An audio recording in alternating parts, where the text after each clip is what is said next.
Is anyone here that knows something of the shrine of Aje? Yes, I know he grew up in Yoruba land. I know he grew up in Yoruba. I know you grew up in Yoruba land too. Where's our senior sister who poured libation? I'm sure she grew up in Yoruba land. Oh. I thought you grew up in East Ham. Is there anybody here? Okay.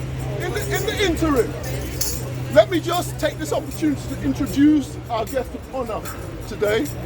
Yeah, our brother, dear brother, beat the drum hard. Seun Kuti.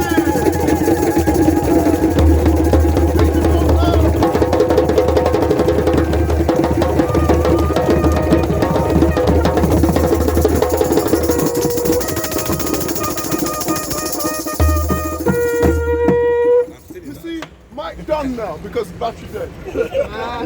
Mike done, so we're just talking like brothers and sisters the way you see. Yeah. Look, let me just put it. Let me just put it this way. When you see Seun Kuti, you do not just see Seun Kuti. Yeah. You must remember that he comes to us as a gift from his father.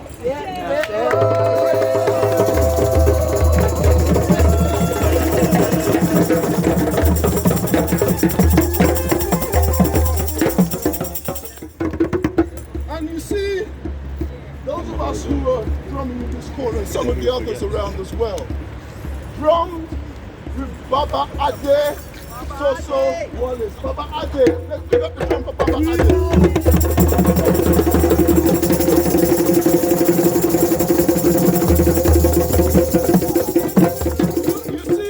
You see, Baba Ade used to drum with the great fella Kuti. So he was one of the drummers in the band of the great fella Kuti. Wow. So you must understand the significance of what's going on here. There's a reconnection. If you have been taught to drum by any of these people here, you can consider yourself in drumming terms a grandchild of Ade Soso Wallace, Baba Ade Soso Wallace. And consider yourself in drumming terms one of his grandchildren.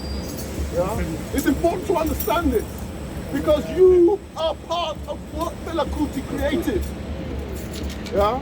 Just by being a part of our little drumming groups that look casual and it seems like we're not doing anything much.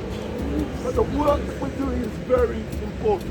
So in a sense, what we have here are the children of Baba Ade, who are the children of Fela Kuti.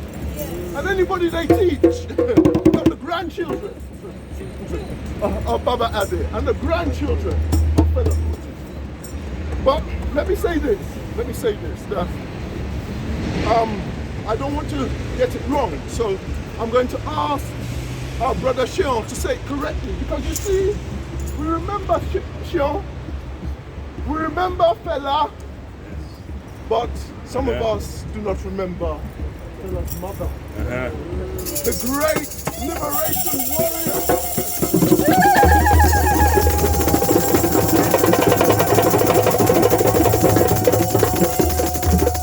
You see, it's easy to forget the woman. But I'm sorry, we can't forget the woman here. Yeah? And if Seun forget the woman, his own grandmother, he'd be in big trouble.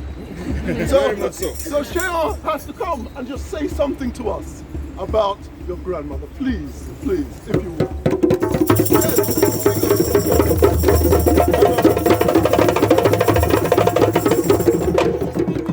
Has this been recorded? Hello everybody. Yes. Hello. I'm very happy to be here today. Lovely to have you here.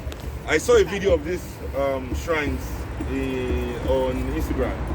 So I reached out to brother, well I call him Prof.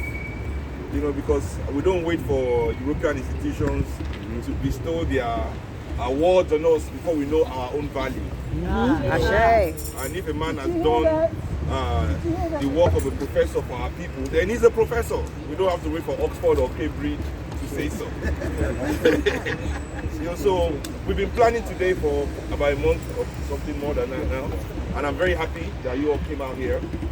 And as I always say, you know, people are like, oh, Seun is Fela's son, and I always tell them yes, and Fela is Fumilayo's son too. Ah, good. You understand? We stand on the shoulders of all our great ancestors when we do the things that we do. And there would have been no Fela without my grandmother. You know, who was the real lifeblood of our family. And you know, I always tell people a story that, you know, even when Fela's house was attacked and everybody talked about the burning of Kalakuta, we forget that first of all, Kalakuta belonged to Fumilayo. It was a house. It was a gift to Fela. And there was a reason why she was the only one that was thrown out the window at the age of 77. Wow. It was at the height of the Cold War and she was Africa's leading socialist. That attack was more on Fumilayo than it was even on Fela.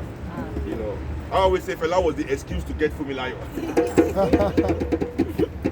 You know, so we all stand on the shoulders of these great people, both male and female. And you know, as we, as African people understand, you know, there's no separation of the energies. We are all masculine and we are all feminine. You understand? It is that embracing of both sides and the respect that we give to both sides that has helped us endure over half a millennia of oppression. And it is this that would help us also finally overcome our oppressors. You know, and as we stand strong in our spirituality and the cosmology of our people, you know, even here behind enemy lines, we are not afraid to stand like this and let them know that we know what we know. It's definitely a sign that we are moving in the right direction. And once more, I want to thank everybody for coming here, especially Professor Wale, Omo Wale himself.